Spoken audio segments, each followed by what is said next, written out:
Welcome to the Process Breakdown Podcast, where we talk about streamlining and scaling operations of your company, getting rid of bottlenecks, and giving your employees all the information they need to be successful at their jobs. Now, let's get started with the show.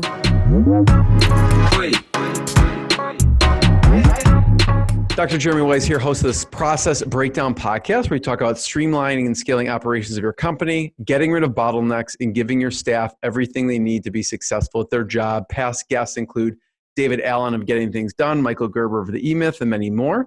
Before I get to today's guest, I'm excited to talk with Stanley. He may whet your appetite in a couple different things, with processes to actual food. But this episode is brought to you by SweetProcess. And now, if you've had team members ask the same questions over and over, and it may be the 10th time you spent explaining it, there is a better way, a better solution.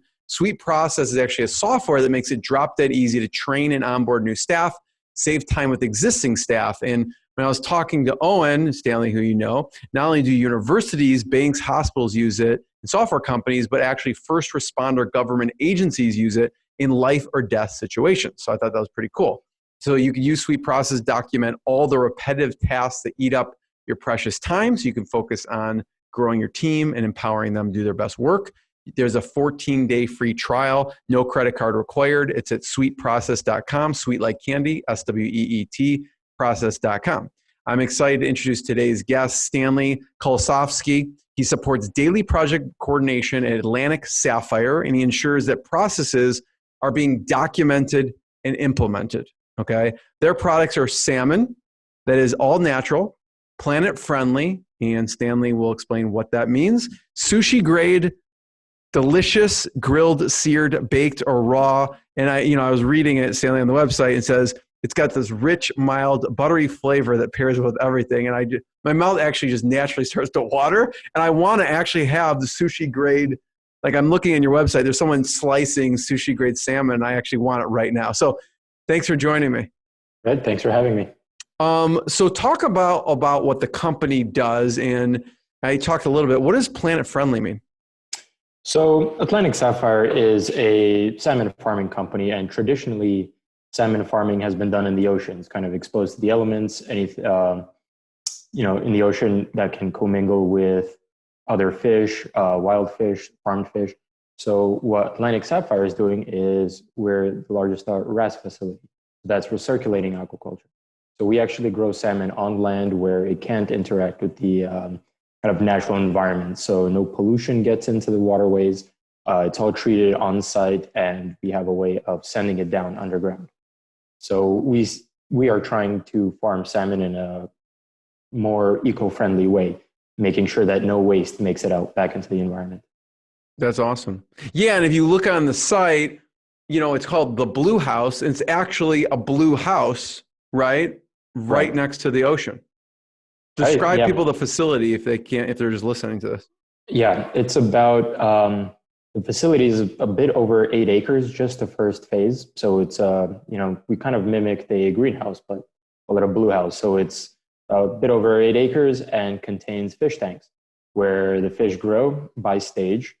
And as the fish grow by stage, they're moved within the facility and before going to the harvesting facility. So this is actually all done all under one roof. The eggs come in, and the fillets or the whole fish come out. So there's very little logistics that have to happen compared to ocean net pen farming. Yeah, and that's a trademark term that your company has, the Blue House, which is genius. Right. Because we always think of the greenhouse, but I don't know why anyone has not thought of that before, the Blue House. Yeah, I think it's a pretty innovative idea. So how many days a week do you eat salmon? At least twice a week. Okay. It's probably my favorite food. I was going to say, if anyone watching the video, if you see the video, if you're just listening, he's got an orange shirt on. I'm like, Stanley has actually turned orange because he's eating too much salmon. Yep. Orange is found everywhere in the company. We talked about what the company does. Why the company was started? What's the biggest, pain point that your company solves for people looking for buying or consuming salmon? So a few things is that the United States imports the large majority of its seafood. I mean, it's upward of 80, 90% from what I believe. So there's very little production here in the States, and it's a large market as well. So by growing salmon here, we don't have to fly them, because for about a kilo of salmon, it takes a kilo of jet fuel. So it doesn't have to be flown all over the world. It can be made here, put on a truck, and kind of distributed to the U.S. It's also Florida's geology makes it so that the waste never actually makes it into the kind of environment, the bays and things that could be harmed by salmon farming. We actually take this water, treat it, and then inject it thousands of feet underground into confined layers, which slowly migrate to the ocean in about 10,000 years as it gets cleaned up. So we're trying to solve the environmental impact by not having to fly the fish and dealing with our waste in an eco-friendly way. So where can people buy Atlantic Sapphire salmon? So we are having our first harvest in this year in October. We actually have a R&D facility in Denmark on a smaller scale, so you can buy it in Europe. But in America, we're harvesting next month. Okay. And it'll be, supermarkets, and that's kind of something for our sales team, but supermarkets, local sushi. I'm going to talk to your sales team, because I want direct to consumer, so I can just go right on, buy it, and have it sent to me. Maybe that's in the works, Yeah. Talk about, I know you handle implementation and processes and everything. How did you discover SweetProcess? So actually, when I came to the company, they were trying to document processes, and they were going through all kinds of softwares, and I found them very hard to use. So, I have a minor in computer science. So if it was hard for me to use, I knew that this wouldn't be you need to be like a PhD. Right. So I found just a lot of the software was clunky, and then I just went on a research spree to find out what we could use. And then I found SweetProcess, and that was the most kind of intuitive software that I found that basically anybody can use it. It's very powerful, but it also is easy enough for somebody to get up and running, probably in a 20-minute session, they know the basics. What were some of the features that you saw that you like? So I got I got certified as an ISO 9001 auditor, so I'm very process driven. So I like to be able to check that, versions, who has checked something. So I would say I really like how thorough it is in recording data. So if I want to see what somebody has done, or if they've even visited the page, or have they ever opened it before, that's huge for me. And being able to assign tasks as well. So something that's huge for us is, it's a big kind of, it's an industrial facility. So being able to be consistent, but also assign it as tasks and see if it was done, because in such a large facility, you can, things can be forgotten. But if you can reassign and then make sure that the procedure is followed down to the T, that's huge. Yeah. It's interesting, you see those toothpaste, Stanley, that's like 9 out of 10 dentists recommend, or recommended by dentists, or dentist approved. I feel like SweetProcess should be, I don't know what you said, ISO audit certified approved or something like that. Right? Yeah. Something like that. Has everything I need for if we ever pursue the certification. So that's awesome. Stick with it. Yeah. So what was the situation? I know they were trying a bunch of softwares. It was clunky, but what was the actual situation they were trying to solve, as far as what did you walk into as far as them trying to document, or what was the pain points they were experiencing? So one pain point is we have a R&D facility in Denmark, and transferring that knowledge over to the Miami facility. They wanted to do that in a quick way so we can collaborate. So actually, my job would be traveling back and forth and transferring procedures and learnings. So just being able to go to Denmark, record what I see, let it be in videos, photos, or some kind of process flow diagrams, even have decisions in certain steps, and being able to have that kind of word for word in the US, whilst it still applies to Denmark, is key for us. So knowledge transfer was knowledge transfer is huge, especially when someone's trying to keep consistent across 2 different facilities, or more than 2 different facilities. What was a procedure when you went there that you were documenting this? What was a key procedure you found that, some of the knowledge just lives in someone's head. And what was something that you found like, oh my, thank God we put this in the SweetProcess, because this would have been lost with that person if that person ever left or went on vacation? Yeah, that was a key. I believe that one of the first ones I was assigned to do was, our biofilter cleanings. That's where biofilter is basically a big kind of box that is filled with porous media. Water flows through and nutrients are converted into something less harmful for fish. But you have to clean these as they end up clogging up. And this was a whole procedure that took, dozens of pages, but it all lived within one person's head, like you said. And that's what I found out with almost anything that goes on is, somebody tends to be an expert and they get assigned that task, and that's kind of what they stick with. And not only when they leave do you really notice how kind of vulnerable you are. Right. But cleaning these biofilters, that was huge. SweetProcess helped me, input even decisions, looking at, is the water still dirty? Yes, no, flush this again. Looking at the levels and responding to other emergencies that could come up, while you're cleaning. So somebody could really take this and go through the whole procedure. It's very simple to use and, it works well. That's great.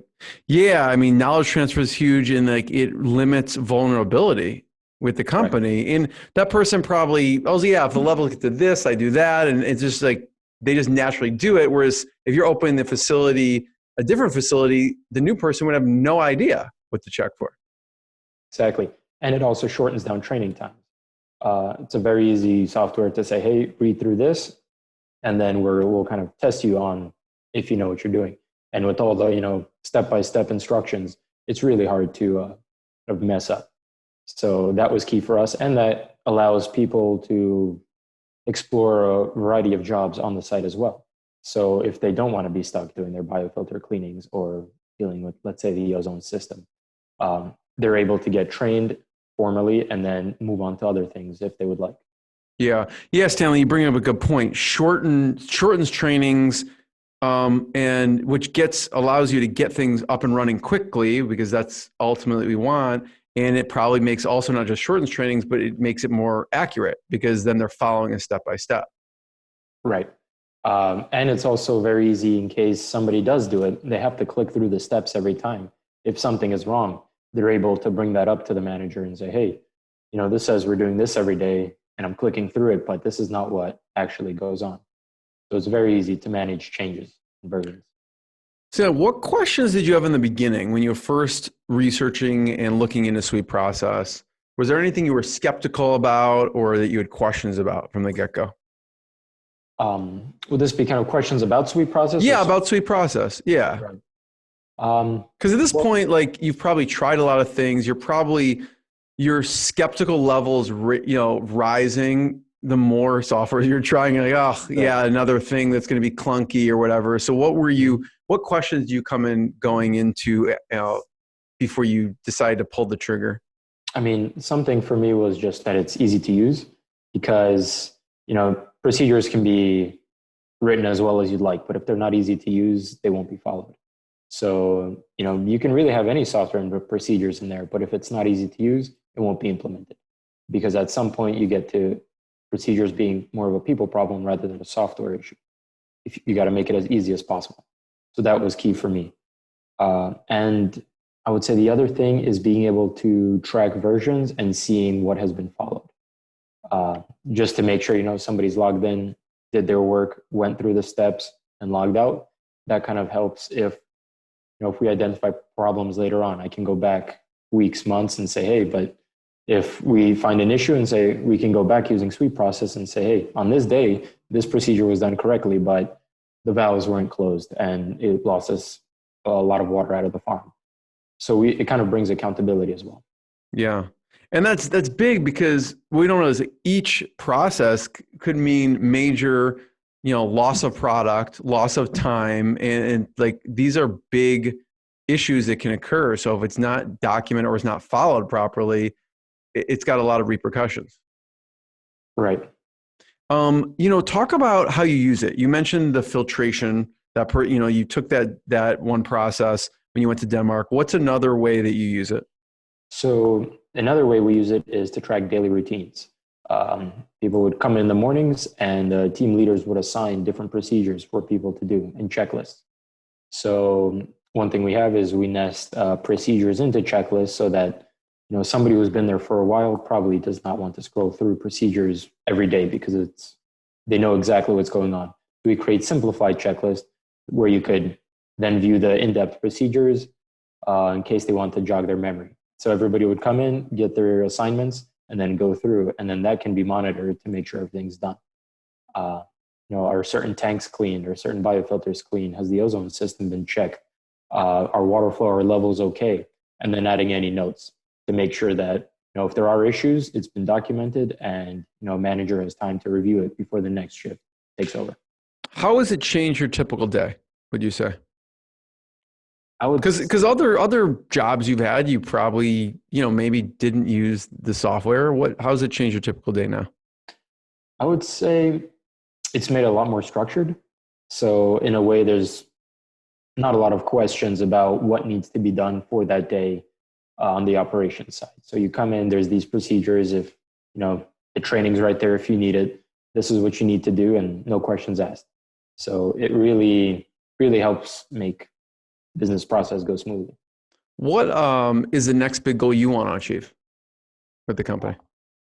With the company, I just want to implement more SweetProcess everywhere, because this means that everybody knows what's going on, everybody has the right training, and then also incorporating data collection there as well. So playing around with the SweetProcess API and being able to get more reports out of the data that's collected daily. Yeah. I'm going to say, Owen, if you're listening to this, Stanley's going to create some APIs for you or whatever with his computer science degree. Yeah. What, Stanley, what is on your list to document next? Is there something on your list? Because you probably have a lot of things you're managing. What's like, okay, this is a big goal for me this year to document this process with SweetProcess? Right. Well, things actually move very quickly here, and we document new procedures every day. We actually just brought on board a technical writer to help out with writing all of these procedures. So I know next week we're doing clean in place procedures for all the heat exchangers. So this would go through all the heat exchangers in the system and teach and write down how we can do that so that we can actually change the responsibility between departments. This will one department used to do it, and now they're kind of shifting it over to more maintenance side. So we're kind of that gapless knowledge transfer. That's what we're doing next. Stanley, what's the next step someone should take if they're listening to streamline operations? Well, for me, what worked is implementing SweetProcess because it's so easy to document procedures, but then also assign them as tasks to see if they have been done. So for me, that's been key. People come in, they see what they have to do. They can learn what they have to do if they forgot how to do this task. And then it's tracked on the back end where we can extract that information and make sure it's been done on time, correctly. That way we can sleep at night when everybody goes home. We know that everything's been done. Stanley, what's your process when you went to Denmark? Okay. And this person's explaining how to clean something. Are you at the computer actually typing, or what's your process for actually taking that knowledge transfer into SweetProcess? Actually, I do all the procedures that are assigned. So normally I would come, see how they do it. So I'm out in the field, they're opening the valves, they're using the SCADA systems to control water levels and such. And I watch them do it maybe once or twice. And then I would write things down preliminary on SweetProcess and try to follow that, what I've written, to see if anything comes up. And usually, something might be thrown off, and then I need to know how to respond. So that gets added. So it's an iterative process. But normally we'd be going out in the field, seeing how it's done, writing it down, and then doing it myself, and then iterating on that as, improvements are made. Got it. So when they're explaining it to you, are you actually typing it into the computer as they're explaining it to you, or how do you do that? Normally I would normally use maybe a camera or such, or any kind of audio recordings, just so that jogs my memory. Got it. It helps to be out in the field because you really have to see where everything is. Yeah. So you may use a camera. I'm curious because if you're actually doing it, you know, there's probably a variety of reasons you could do it. You would take like a video camera and document it and then go back, write up the procedures and then go back and then do it yourself and see where there's holes in it. Right. So it usually helps to actually do it. And then once I've done it a few times to make sure I know what's going on, then it kind of gets approved. Cool. Stanley, last question. First of all, thank you. Everyone can check out atlanticsapphire.com. Check out what they're doing there. What's the coolest part, what you've learned about the salmon production? I would say how involved it is, especially with a new system like this. This isn't, I would say it's way more complex than traditional salmon farming, but there's really so many moving parts.